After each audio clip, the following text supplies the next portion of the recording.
In this video, I'm going to be reading an essay I wrote on July 30th of 2023 titled For a Critique of Value. In this paper, I levy kind of a Baudrillardian critique of value and meaning, and I also bring in Heidegger and Marx, and I'm going to talk about the development of sort of abstract meaning and how that has collapsed. So I'll be reading and you can follow along.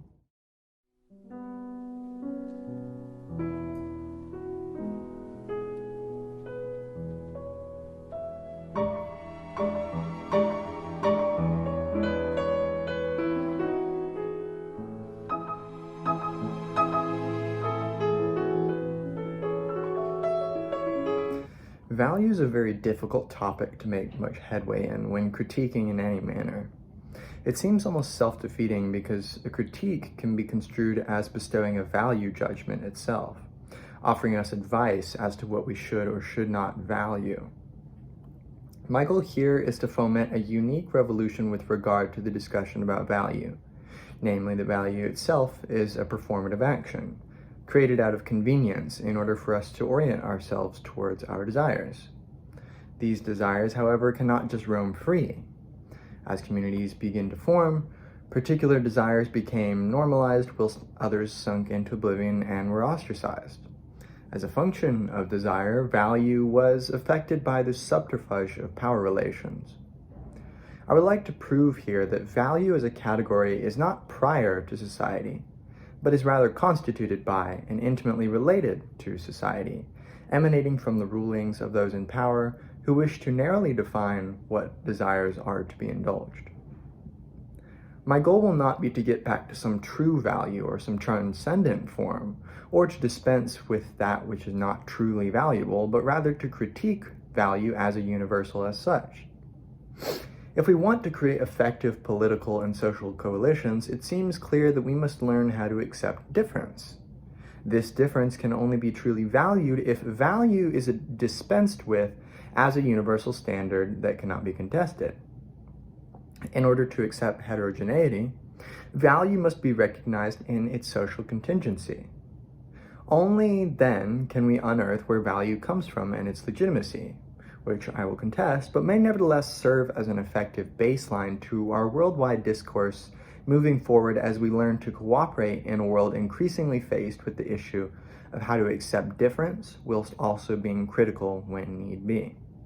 If a discussion of value is to be effective, it is necessary to realize the complexity of value as a concept itself, insofar as it can be used in a number of different discourses and manners. Value can refer to things like numeric value, 1, 2, 134, for example. The value of a family heirloom, value is here virtually synonymous with meaning or purpose. And value with regards to worth, such as the value of a political movement or a form of expression. Clearly, the multivariate ways in which value can be employed require some clarification. While the first form of value could be interesting after considering the implications of the points I'll make in this essay, it seems a bit pedantic to argue about numerical values before tackling the larger idea of value vs. worth, especially since the political implications of the latter make for more relevant philosophy, in my opinion. As such, I will be primarily dismantling the notion that certain things have intrinsic value, a universal standard of worth that can exist apart from a thing's historical and cultural and social contingencies. This seems to me problematic due to a lack of a universal foundation that could be called upon to establish such value.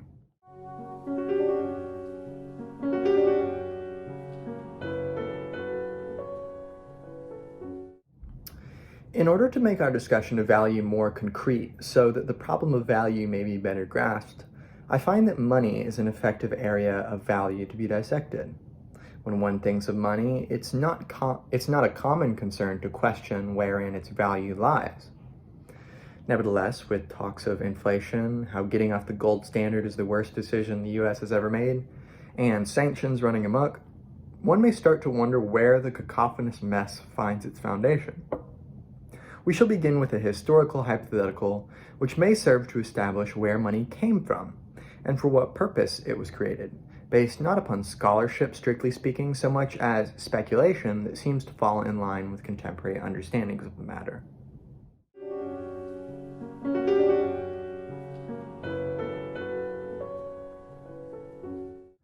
Picture a primitive society living deep in the forest. Various persons find themselves conglomerated into a community, whereby their goals are varied, but principal of which is to satisfy their needs and desires.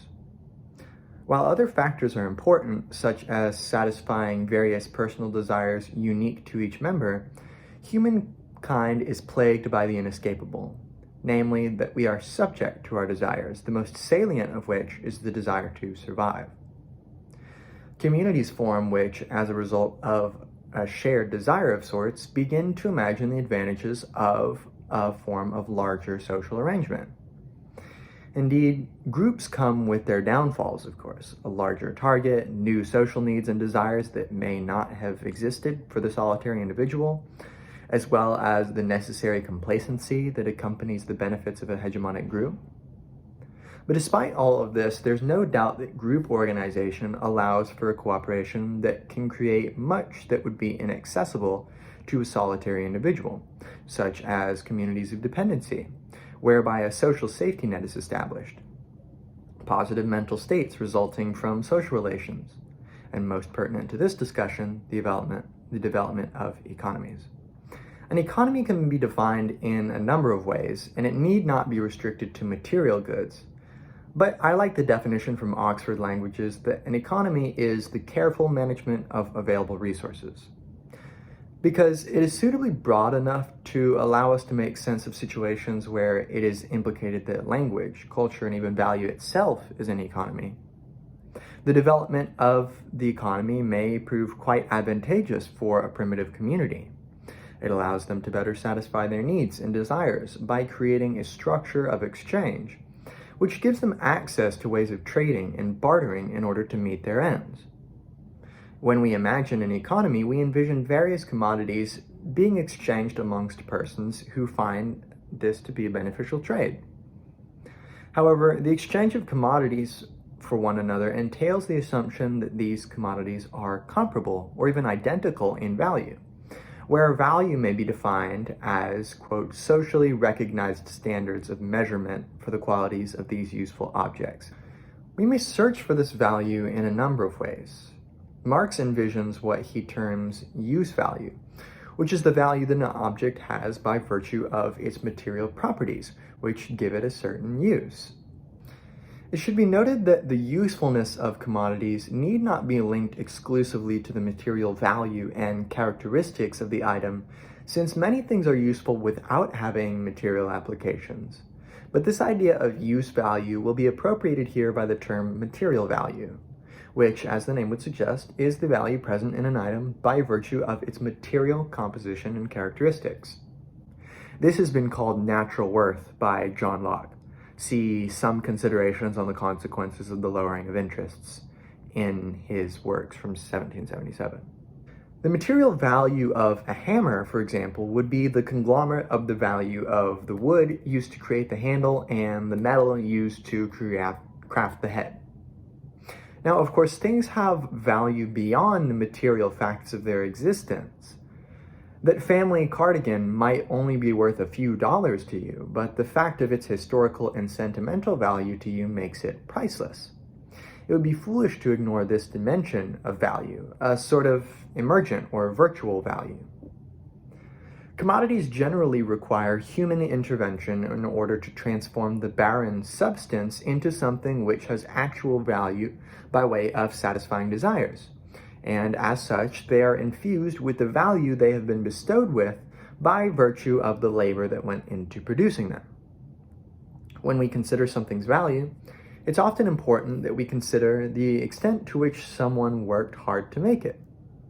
A minuscule wood carving may have little material value, but the craftsmanship that went into creating the item gives it an air of importance and value that is tied up partially in the fact that we care when other people work hard for something. Here, things like love, care, and time become elements of value that are entirely devoid of necessarily and exclusively material dimensions to them, yet which nevertheless coalesce to form a more full picture of why it is that we value what we do.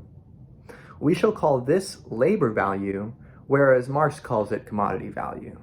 All of this value goes into defining why it is we value an item in economic terms. When I create a hammer through hard work, this hammer has both material value, viz. The value of the materials that constitute it, whose value, mind you, must be understood too and cannot just be said to float in the ether, as well as labor value, viz. My time and effort that went into producing it. All of this finds itself a moot point, however, if I just sit around with the hammer. Sure, I may be able to extract use value from the item in order to utilize it for my purposes, but there are certain commodities that fall beyond my immediate grasp, either because I cannot obtain the materials necessary to produce them, or because I'm not skilled enough, or not skilled enough in the right respect to be able to craft the item. As such, we see the usefulness of an economy. Each person's labor may be focused so that each person's skills can be utilized in order to share goods with one another and help satisfy each other's desires. In some communities, it may be beneficial to share commodities amongst one another with the goal to help everyone utilize each other's labor to fulfill the economy's needs. If one person requires food but is useful at building houses and another has an abundance of food yet no craftsmanship experience, it's in the best interests of these two to make up for the other's loss and share their commodities and labor, recognizing that this will serve the needs of each individual and, by proxy, the community at large. In contrast to this, other communities may find it more beneficial to establish an economy whereby goods and services are not merely traded, but rather ownership transferred. Whether or not one is more beneficial is frankly unimportant for this discussion, or at least at this moment in the discussion, but we shall discuss economics in the latter case, since this is similar to our market economies common around the world today. Now that I have my commodity, a hammer, and I have a standard by which to measure its value, I can engage in trading, whereby I exchange a commodity or a service for another commodity or service of comparable or identical value. Ideally the latter. This may seem like a simple solution, and we can call it a day here, but the situation becomes more complicated when we imagine a number of complications. What do I do if the exchange isn't exactly equivalent? What if I trade my hammer with someone else for a commodity that isn't worth as much, or one that's worth more? Where does this spare value go? In the case of exchanging my commodity for one that is worth less, I have effectively failed in this exchange, insofar as my labor and the materials that went into the making the hammer have not been made up for in the exchange, leading to a waste of time, energy, and materials. In the case of exchanging my commodity for one that is worth more, I have simply done the same but vice versa. While this may sound like a good deal for me, it will go on to hurt the community by wasting others' labor, thereby decreasing morale, group cohesion, and trust amongst persons, essentially eliminating the usefulness of the group in the first place. In either case, there is some spare value that has been lopped off in the case of an uneven exchange. What is this value? Material value and labor value are housed in the commodity itself, and in this exchange, the value is still laden in the commodities post-exchange. Yet we still recognize this as a loss of some sort, despite the fact that the material conditions are the same. Obviously, these material conditions haven't changed because their physical makeup is identical to them before the exchange, and neither have the histories of the commodities changed by which we may establish how much labor, time, love, care, etc. went into crafting it. Yet we obviously recognize that some value has been lost.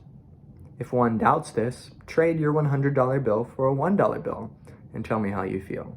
A loss has certainly been incurred. This is where we realize that there lies hidden a third type of value that can only be understood through the signifying structure of the economy itself. To elaborate, Let us consider again that these two commodities we are exchanging, while they may be identical in value, or close enough as to not arouse suspicion, they are certainly not identical in identity, in their being, in their isness. These commodities are qualitatively different objects which are only regarded as identical within an economy by virtue of their shared value, not their shared essence. Value serves not only to make something valuable, but also to act as a reference by which other items may be compared. In a sense, we can see that value is a subset of a thing's identity. An object has a number of qualities, such as shape, size, duration, and indeed value, that defines it as unique amongst other things. Identity is crucially important when we interact with things for a number of reasons. First off, if I refer to a thing, I do so because I recognize that even if it has many parts, all these parts can be referred to under a label of such and such thing that is somehow unitary. So when I refer to a thing, I know it in part because I also recognize it is not such and such other thing. Hegel elaborates on the importance of an other or reference when establishing identity by saying that, quote, it, self-consciousness, must proceed to supersede the other independent being in order thereby to become certain of itself, end quote. Therefore, there's a sense in which value, like identity, establishes something as existing by making something unique or novel. So value acts as a standard that simultaneously establishes the uniqueness of each object's identity, whilst also acting as a standard of conversion, by which things can be compared and thus shown as not unique. Identity is a closing off, by which one thing is distinguished from another, while also allowing us to compare things to one another as both having identity.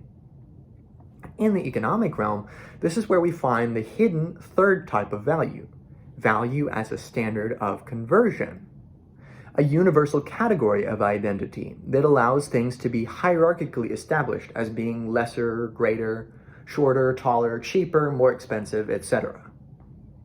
We shall here adopt the Marxian term exchange value to represent this third type of value. Marx explains that, quote, exchange value appears first of all as the quantitative relations, the proportion, in which use values of one kind exchange for use values of another kind, end quote. Now we can see that the value which is lost in an unequal exchange is the exchange value that is incurred upon an object when it enters into an economy. This is the value that is not the result of the material reality of the commodity or the labor that went into producing it, but is rather a universal value that represents the total value of the object which is exchanged as it manifests socially.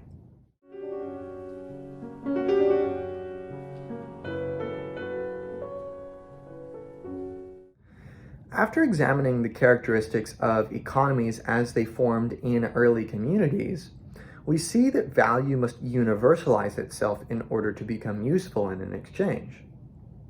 This is made more concrete when we consider the apparent genesis of money in early economies.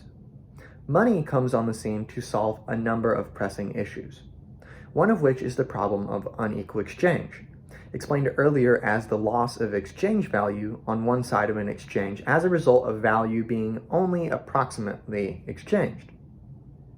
It should be noted that this approximation occurs in most transactions and need not be the trading of a $100 bill for a $1 bill. It's perfectly reasonable to imagine a situation in which the material value and labor value of a shirt are equivalent to 2 pairs of shoes. Yet an exchange occurs where only 1 pair of shoes is exchanged for the same shirt. This exchange obviously seems not as drastic as trading an object for one that has 100 times less value, as in the case of the $100 bill being exchanged for a $1 bill, and this exchange only twice as valuable as opposed to 100.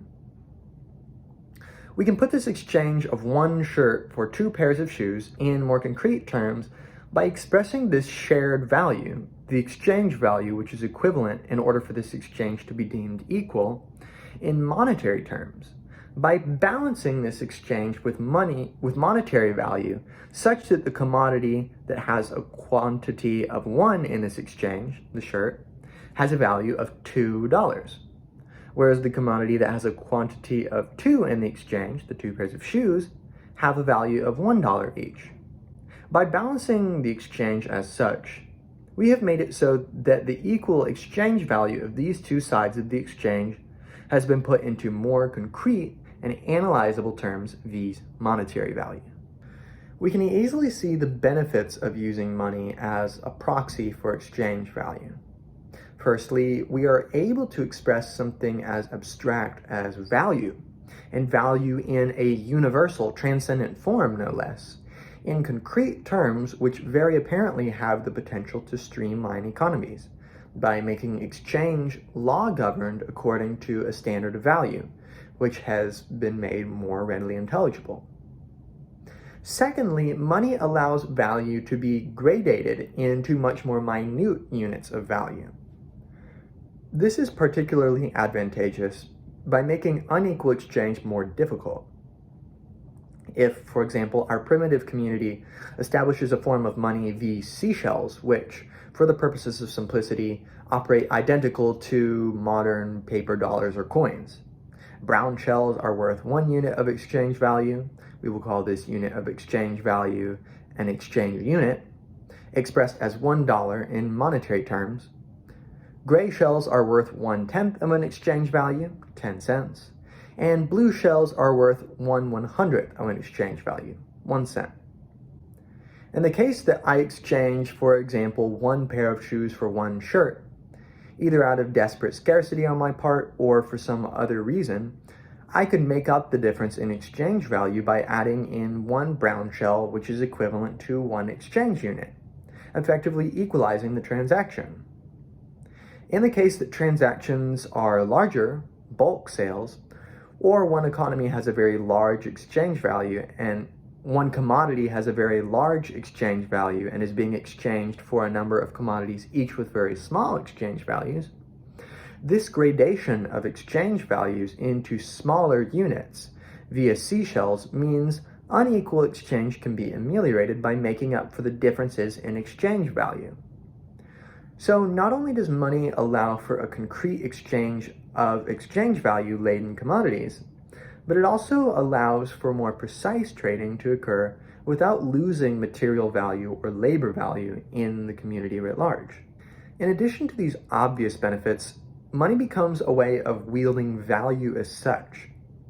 This works to one's advantage if one needs to trade with someone but does not have a commodity that will be valuable enough, or if one does not have commodities at all to trade with one another. Money here allows one to store value in something long-term which can be exchanged not only within one's community, but outside of it if the value of material value and labor value is recognized cross-culturally. All of these advantages allow us to at least make sense of the origins of money, whether that be in the early forms of seashells, clay tokens, animal teeth, or in the more modern forms of metal coins, paper bills, or even the elusive cryptocurrencies of today, even if we will go on to dismantle its presumed accomplishment, universal value. If we want to understand where the concept of money as universal value may start to fall short, we should consider the small caveat mentioned when I mentioned that money can be exchanged interculturally if the value of material value and labor value is recognized cross-culturally. This may seem pedantic, but it's crucial if we are to understand what actually grounds the claim that value can even be universal. If we begin to investigate the innocent caveat for just a moment, we realize that it actually reveals a good bit about what actually stands behind value as an ethereal concept and guides its uncritically accepted development and deployment in culture. If something is universal, it is said to be binding regardless of the subject to which it applies. Hence, it is not subjective or particular, dependent upon the subject of our inquiry.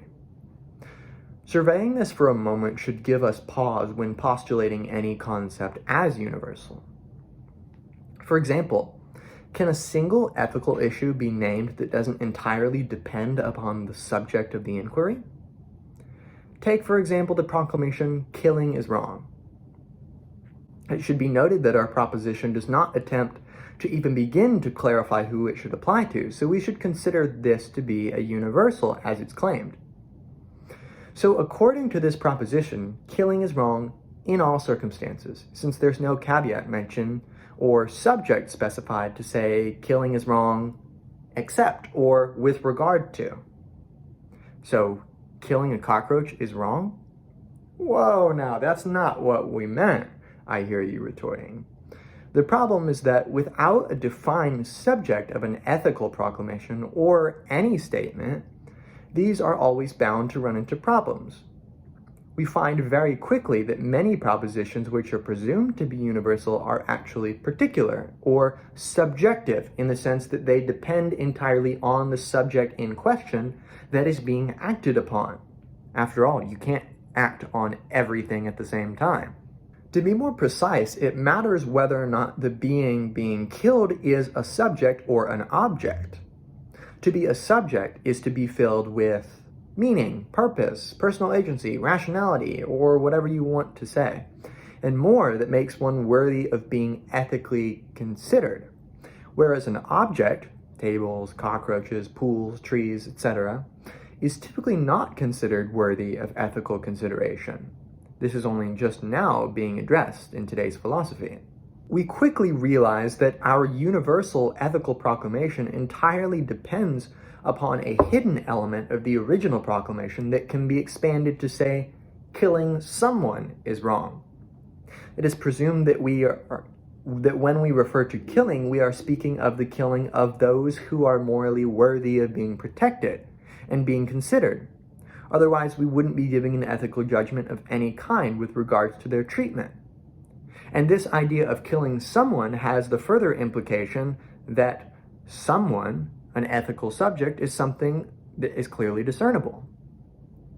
When considering what is the subject of a universal, which seems to me to eliminate it as a universal, considering it subject dependent, it is important that certain criteria are given for what a subject is to be defined as. This has historically been conceived as including various critical faculties, such as higher brain function, thus eliminating our cockroach as an ethically significant figure, rationality, personal agency, and bodily autonomy. However, we come to find that throughout the history of philosophy, and indeed the history of the world, this narrowing of subjecthood has coincided with the removal of otherness and the subsequent disenfranchisement of many persons, including various racial, ethnic, religious, cultural, and gender minorities who have been barred from proper ethical subjecthood. Debord rightly criticizes various Enlightenment and modern philosophers, such as Kant, Hegel, and Hume, for attempting to narrow what is meant by rationality, such that various persons who would otherwise pass the test of subjecthood are relegated to the status of non-persons, stating, quote, "A rational faculty that fails to take into account various human interests and the ways in which the world assists or limits us in pursuing these interests is not a faculty we can continue to understand as rational. Unquestionably, rationality is a much broader, more value-laden, and much more egalitarian concept than what the moderns allowed it to be." This was clearly the impetus behind, for example, the barring of women, non-landowning men, and all non-white persons from voting or owning property when the United States was founded in 1776. Surely the United States is not the only example in history to enact policies such as this, but it's critical to choose this particular example to showcase how the modern, secular, free country of Enlightenment values turns out and has turned out throughout history to disenfranchise a number of groups based on completely arbitrary restrictions of rationality and ethical subjecthood, as that which is only present in white landowning men. As Heidegger so adequately states, quote, "Insofar as reason is singular and universal, it becomes despotic." The mistake of the moderns such as Kant, Hegel, Hume, and the founding fathers of the US is that they assumed their narrow-minded definitions of subjecthood, whether that be the voting subject, the juridical subject, or the ethical one, are universally binding. Indeed, Heidegger rightly criticizes this idea of subjecthood as begging the question when she states, quote, "The problem for the moderns is that once reason is removed from the world, it has little on which to rely beyond its own powers and contents. Indeed, the link between rationality and subjecthood is so flimsy that thinkers such as Kant, a philosopher often praised for his development of Enlightenment values, must arbitrarily state that, for example, black and white people's mental capacities are so far removed from one another that it, quote, appears to be as great in regard to mental capacities as in color, end quote, and that being, quote, black from head to foot is clear proof that what one says is stupid." The reason as to why this is universally binding is clumsy, if at all justified, leading us to scratch our heads as to why we should just take their word for it, when the founding fathers or other figures established the narrow definition of citizenship, or voting subjects, or juridical subjects they did in, say, 1776. When it comes to the universality of citizenship, what it means to be a citizen worthy of getting a vote, or what has value, monetarily or economically or in itself, it seems that we have a history of failed attempts that generally are too narrow. But we're past that, right? Today we stand for equal rights, fair wages, equal opportunities, and more. But by what right may we select the sets of ideals of value or identity we have come upon now and give them any sense of universality if the supposed universality of past institutions, cultures, and time periods so utterly failed to give rights and values to those who needed it, oftentimes without people even realizing it was happening? It seems clear that we must reassess our categories of value and identity, not only because they may be wrong, but because it is likely that a modern, global, coalitional political landscape that each day comes closer to aptly describing the contemporary world must be willing to accept difference without disenfranchising various groups.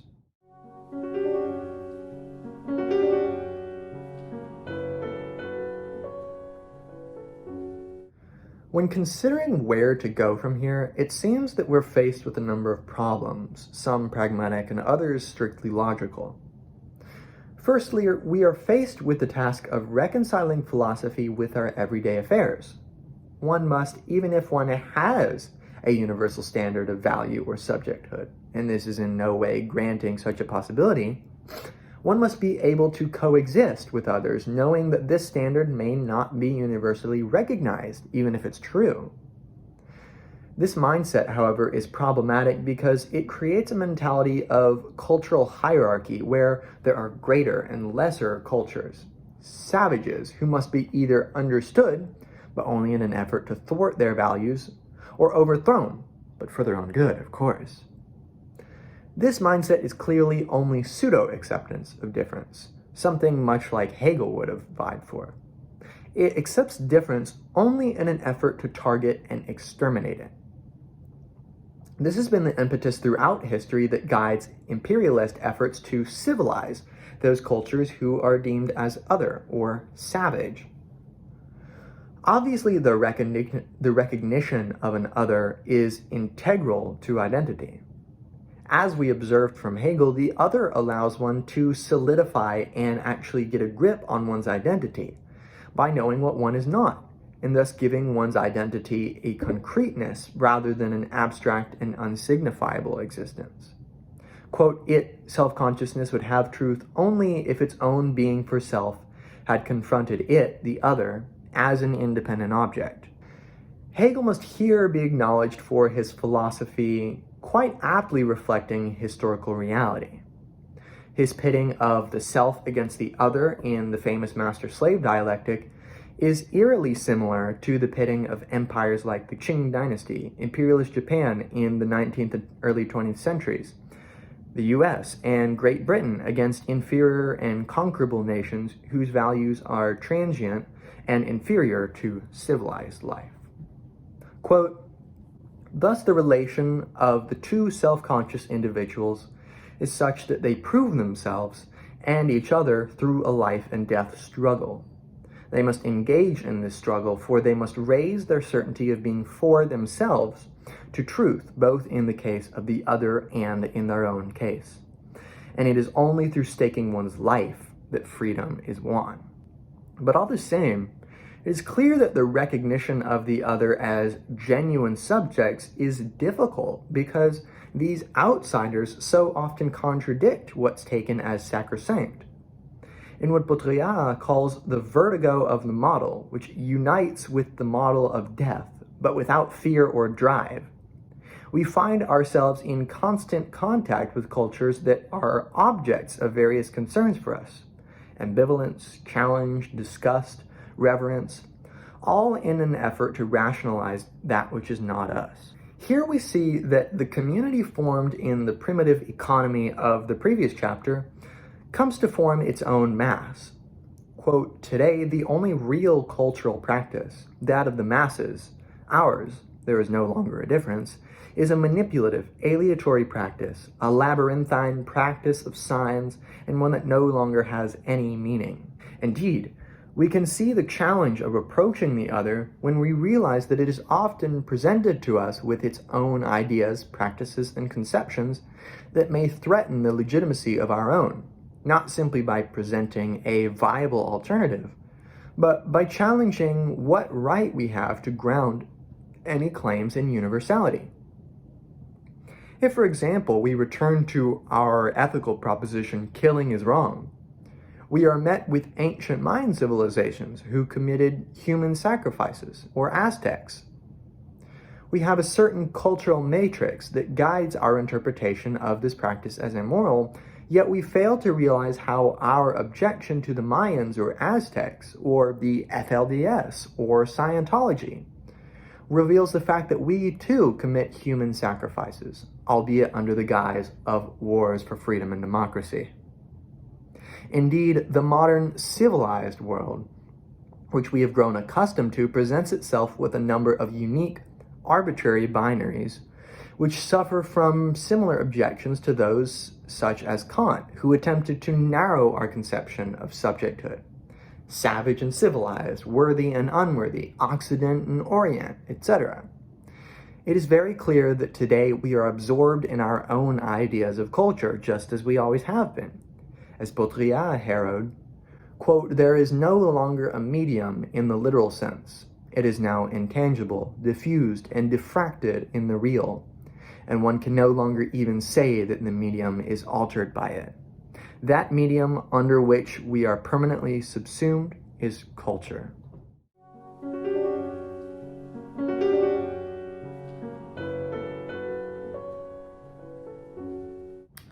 We can better understand the pervasiveness of culture by examining gender through the interpretive scheme of Judith Butler. According to Butler, gender can be viewed most naively as a way to interpret biological sex, which itself is presupposed as existing on a strict binary, XX or XY.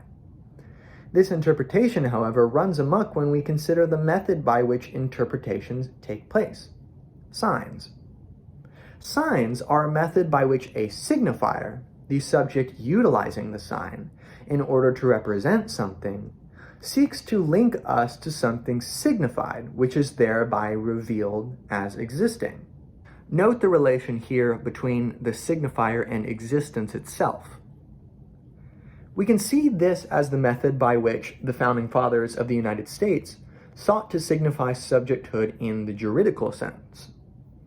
The restricted ideas of who was a subject under the law did not appear out of thin air, but were rather a consequence of the culture of the time in those in power who could say so. This is often used as a recourse when die-hard founding father defenders try to justify their antiquated beliefs, claiming that this is just what people did at the time. They're a product of their culture, say those who wish to hide behind reactionary ideas, the same as those who tried to defend slavery in the Bible. And we can clearly see that their cultural values were changed by the way they viewed subjecthood, and subjecthood was changed by the cultural views. The way it is presented, there are certain people who are subject, whom we stumble upon and recognize as such. This is the ruse of, as Butler calls it, pre-social ontology, which seeks to create universals ripped from their cultural context, transcendent values. In essence, a cultural value is instantiated as universal, and when challenged as such, is insisted as being pre-social, and thus immune to the shifting sands of culture. It's just always been there. One can surely sympathize with this perspective that tries to erect some edifice of surety amidst the shifting sands of power relations. Butler presents the problem of power relations in a much more fundamental way, altogether problematic to identity as such, by laying bare, via Foucault, that power relations create our structures of intelligibility, which are retroactively deployed to justify those in power. Butler states, quote, "The performative invocation of a non-historical before," referring to a subject before the law, becomes the foundational premise that guarantees a pre-social ontology of persons who freely consent to be governed and thereby constitute the legitimacy of the social contract. Indeed, it seems that this is the only way we can interpret the restrictive notions of subjecthood/identity, that of land-owning white men, in a way that both takes into account the historical contingency of the situation without letting this act as a recourse by which these actions can be hidden behind as no one's fault. To further elucidate her views on gender as, quote, "an enactment that performatively constitutes the appearance of its own fixity," Butler explains the problem of the universality of gender identity, which we can use for our own purposes with regards to identity. Quote, "If there is no recourse to a person, a sex, or a sexuality that escapes the matrix of power and discursive relations that effectively produce and regulate the intelligibility of those concepts for us, what constitutes the possibility of effective inversion, subversion, or displacement within the terms of a constructed identity?" Indeed, Butler's entire project is to undermine the viability of universal gender identity, and thus identity writ large, as a legitimate concept. Considering that gender has more to do with the results of the signification offered by certain subjects in power, it seems that gender is always, indeed, subsumed under a matrix of power, as she so aptly puts it. Quote, "Indeed, if constructed gender is all there is, then there appears to be no outside, no epistemic anchor in a pre-cultural before that might serve as an alternative epistemic point of departure for a critical assessment of existing gender relations." Here, it is obvious that we can see parallels to Baudrillard's talk of the simulacrum. Quote, "The real is produced from miniaturized cells, matrices, and memory banks, models of control, and it can be reproduced an indefinite number of times from these. It is no longer anything but operational. In fact, it is no longer really the real because no imaginary envelops it anymore. It is hyper-real, produced from a radiating synthesis of combinatory models in a hyperspace without atmosphere." The issue is clear. We remain always within culture and society and contingent relations, and any understanding of value is tied up with that cultural invariability. Do not be fooled into thinking this is something one can get outside of, however. Always one will be subsumed under some sort of totalizing structure of signification.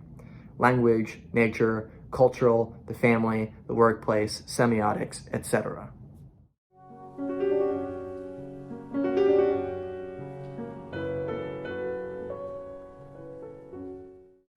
We can see how our discussion of money comes full circle now if we finally return to discuss exchange value, a subset of what is termed fiat value in economics.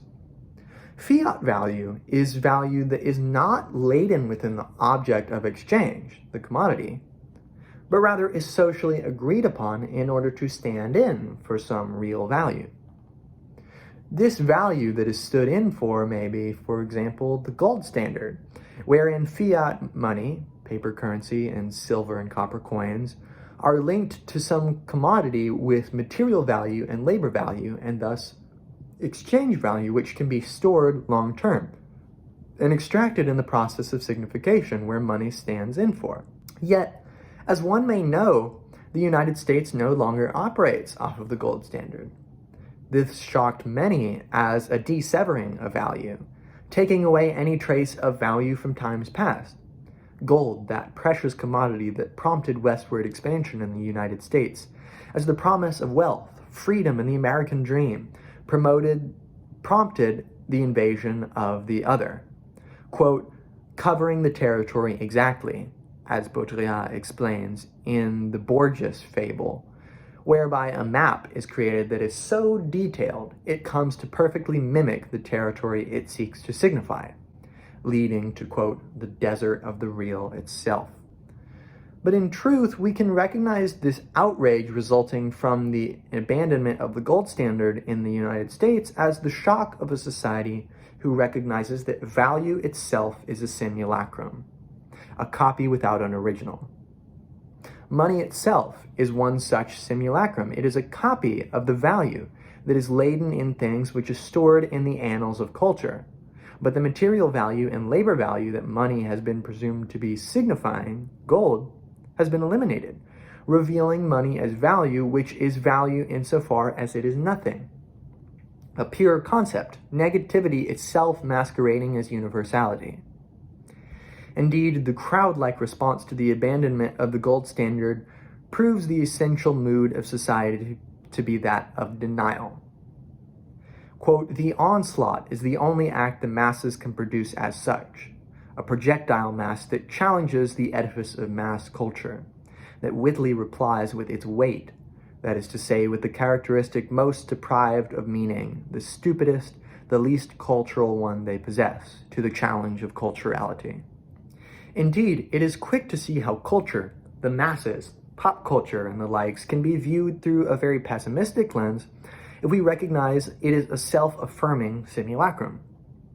Many thinkers sought ways outside of this crowd mentality in order to try to return back to that primordial identity that lies dormant in all of us, or at least is supposed to.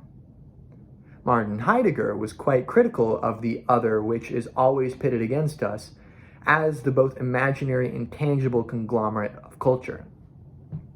Heidegger writes, quote, in this inconspicuousness and unascertainability, the real dictatorship of the they, das Man, is unfolded. We take pleasure and enjoy ourselves as they take pleasure. We read, see, and judge about literature and art as they see and judge. Likewise, we shrink back from the great mass as they shrink back. We find shocking what they find shocking. The they, which is nothing definite, and which all are, though not as the sum, prescribes the kind of being of everydayness.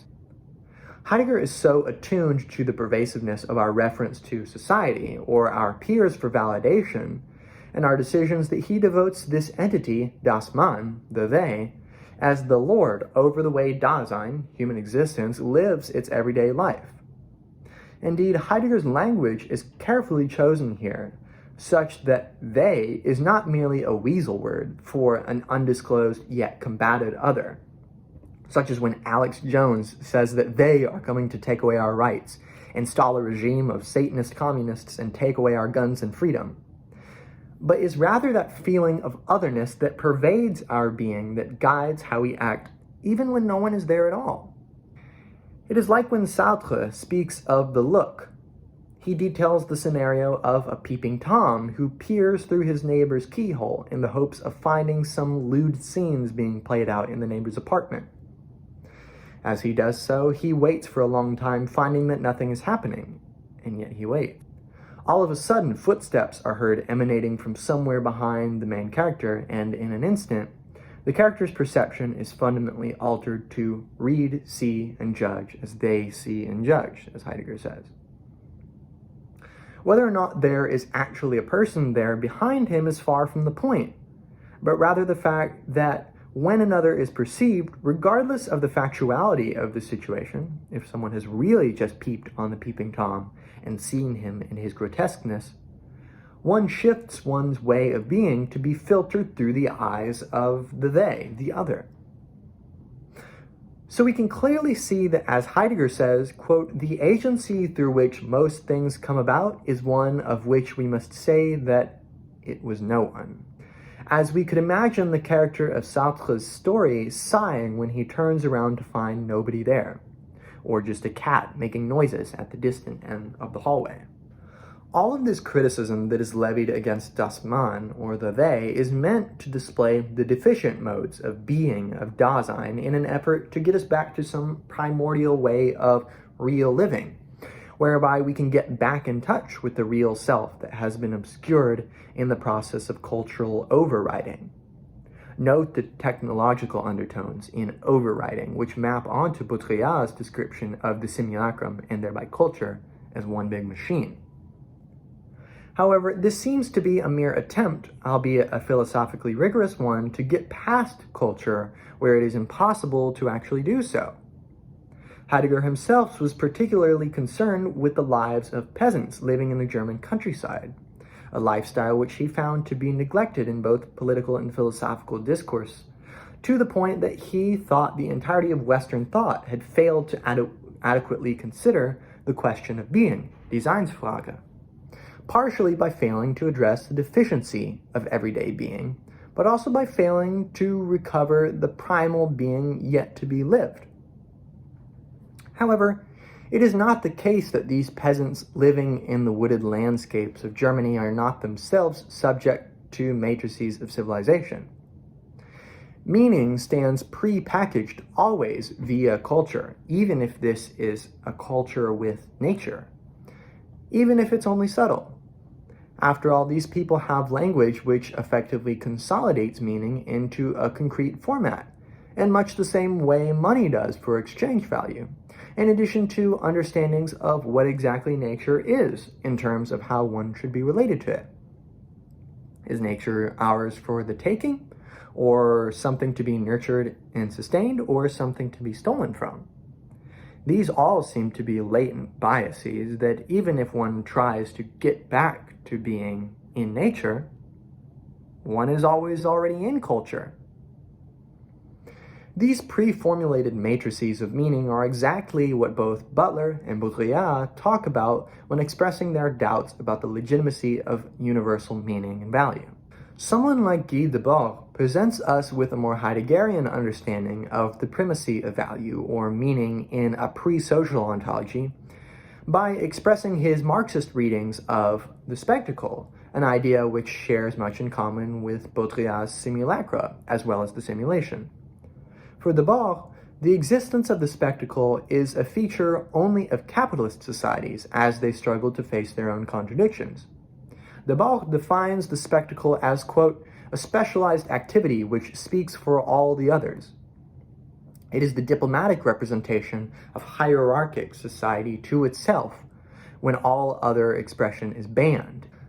The spectacle is understood as resulting from hierarchical society, much in the same way that das Mann deploys itself in a stratified landscape, where Daseins who are always already part of the they, and also individuals, fight for real existence again. Debord goes on to lay out exactly how the spectacle is created by economic conditions. By laying out the link between cultural and economic conditions and establishing the latter as producing the former, Debord implicitly asserts that if economic conditions were to change, we will be free of a reign of signification that we don't have control of. Similar to Heidegger's project to live a more authentic existence in order to fundamentally alter your mode of being and get back to one's true self. Debord elucidates, quote, as soon as society discovers that it depends on the economy in fact depends on society. This subterranean force, which grew until it appeared as sovereign, has lost its power. That which was the economic it must become the I. The subject can emerge only from society, namely from the struggle within society. The subject's possible existence depends upon the outcome of the class struggle, which shows itself to be the product and the producer of the economic foundations of history. By linking subjecthood to economic foundations, Debord has effectively proven our earlier point that identity, meaning, and value always are subsumed under the, quote, matrix of power that effectively produces and regulates the intelligibility of those concepts, whether we choose to view that power through an economic lens via the economy relations of a historically contingent moment or through culture. Both Heidegger and Debord, however, fail to consider the implications of this totalizing discourse, in which, quote, the masses are the increasingly dense sphere in which the whole social comes to be imploded and to be devoured in an uninterrupted process of simulation. Society as a whole is always subsumed under certain epistemes which structure pure information, which we could never have access to since identity presupposes intelligibility, into signified meanings. As such, we cannot hope for any recourse by which we could escape the simulacrum of meaning, identity, and value. I have a small footnote to add to the idea that we could never have access because identity presupposes intelligibility. In order to facilitate the flow of the sentence, which was already quite complex, I failed to adequately address this crucial yet abstract point, which is only inserted parenthetically. Those such as Heidegger or Debord who might argue for a way out of faulty, inauthentic signification, such as would be found in mass media or pop culture, postulate that there is some primordial state of actual being that can be reached via certain methods, authentic being for Heidegger, communist revolution for Debord. In this primordial state, one is able to live their lives free of signification bound by power or outside influence. Pure being, if we can call it that. This sort of pre-social ontology, as Butler calls it, supposes that we can use language in a way that doesn't already presuppose meanings in themselves, even when we try to undermine false ones. So when I say identity presupposes intelligibility, I'm merely stating that any meaning that has been created assumes a pre-existing matrix of intelligibility by which the identity of that information can be made meaningful. This can be epitomized when Jacqueline Rose states, "There is no feminine outside of language."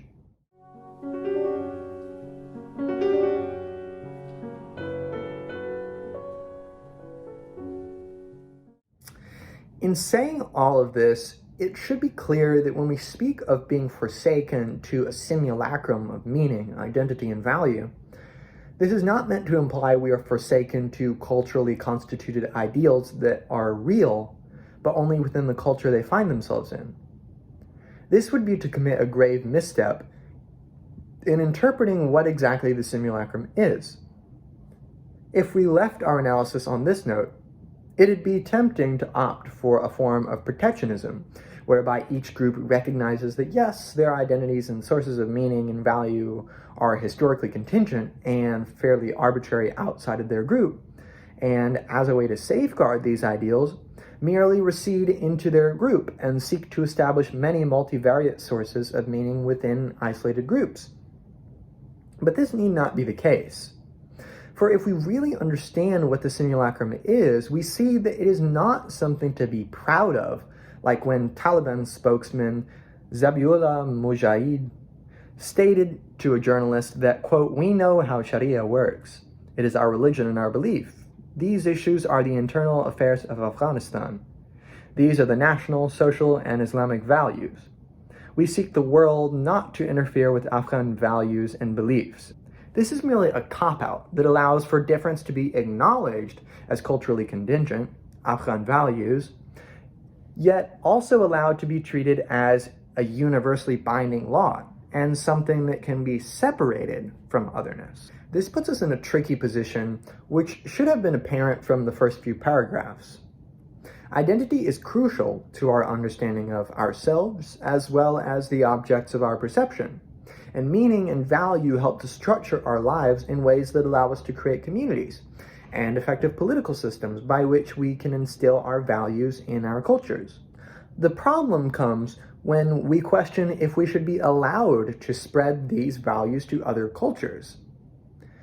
It has been the goal of my post-colonial studies theorists to push past this binary of civilized, uncivilized cultures in an effort to realize that difference need not be approached in a pejorative fashion. Indeed, recognizing differences is crucial to our own identity, as Hegel so clearly showed previously, and it seems quite plausible to assume that diversity may actually nuance personal identity in a rather deep manner. All the same, it is always tempting to splinter off into groups, and I shouldn't be so quick to fault this mode of social arrangement, since it is in part inevitable due to it being a fairly instinctual element of social organization. Nevertheless, it's important to distinguish between ideological groups, using the word in its fairly informal connotation here, and diverse groups. The former struggles because it will inevitably crumble under its own contradictions, as Marx, for example, shows. Where we can see Debord showing his prowess, it is true that certain manifestations of social arrangement, capitalism, which derives from itself certain forms of social relations, will inevitably lead to contradictions that shall sow its demise. This may be the only form of revolution left to the contemporary thinker. Effective theory and philosophy, which points out false assumptions and internal contradictions in structure and signification. But this itself might be entirely devoid from any momentum because of the criticisms just levied of universality. We're faced today with the problem of forming identities habitually, but invariably finding that different cultures do not share the same values and identities, invariably leading to the temptation to overbear that difference politically in an effort to sow its demise, such as U.S. imperialism and general hegemony today. This may well be effective in the short term, but given our constraints vis the simulacrum of culture, it seems that this is only a pseudo-revolution that continues to act out an imperialist impulse, but on an ideological rather than militaristic basis. In a sense, we are always doomed to a sort of Orientalism by which identity is solidified at the expense of other cultures. This is the real downside of identity as a universal category, meaning and value too. It invariably reduces exceptions to the rule to non-things that are merely denied. Like when the Taliban simply denies the suppression and abject servitude of women in Afghanistan today, it is not a suitable enterprise for us to erect value as something universal, which, when challenged, one merely denies that which doesn't serve one's purposes. In effect, the bolstering of meaning, identity, and value altogether may sow the seeds for true emancipation's impossibility. In Gender Trouble, Judith Butler attacks gender at the knees, in a manner similar to that done here with regard to value, questioning its legitimacy by asking, quote, do the exclusionary practices that ground feminist theory in a notion of women as subject paradoxically undercut feminist goals to extend its claims to representation?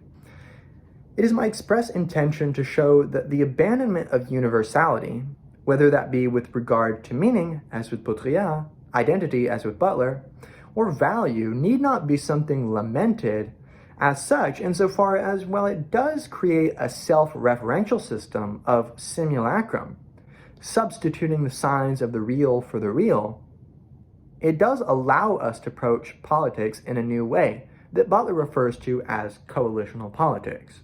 If we wish to reap some of the more sophisticated and indeed necessary fruits of communities, societies, and cultures, which were touched on in a very surface manner in Chapter 1, It is necessary to breed diversity and acceptance of divergence, breakage, splinter, and fragmentation as part of the often tortuous process of democratization. It seems altogether necessary to give personal identity some meaning, even if it's within the realm of self-referential signification, by embracing identity as parading in the mode of otherness, if we are to recognize the inherent flux in identity itself, and give ourselves fuller understandings of ourselves through that. Rather than attempting to step out of culture, and by extension signification, which itself would dispense with meaning, identity, and value altogether, even in an inauthentic manner, one should venture to embrace the difference inherent in a diverse range of cultures in the hopes that one can interact without imperializing. To do the latter would be to engage with difference in a combative, pseudo-accepting way that would undermine any hopes of establishing an open coalition that would affirm identities that are alternatively instituted and relinquished according to the purposes at hand. An open assemblage that permits multiple convergences and divergences without obedience to a normative telos of definitional closure. Therefore, we must expand our understanding of value itself in a manner that will breed cooperation and tolerance, whilst subduing the totalitarian impulse to institute universals where they are in fact impossible. By fomenting this revolution, which accepts its fate within a larger discourse, yet revolts against it by expressing its absurdity, one may hope for the recourse associated with the touching of the sublime lips of the desert of the real once again. Not to reject its kiss, but to embrace it in its vicissitudes and understand its touch in a way all the more intimate than a world order of wars and conflict. To that, one must hope for the deepest, loving intimacy amongst individuals and cultures in order to relinquish that petty desire to engage in the lustful and perverse intimacy that is the wars that soak our hearts.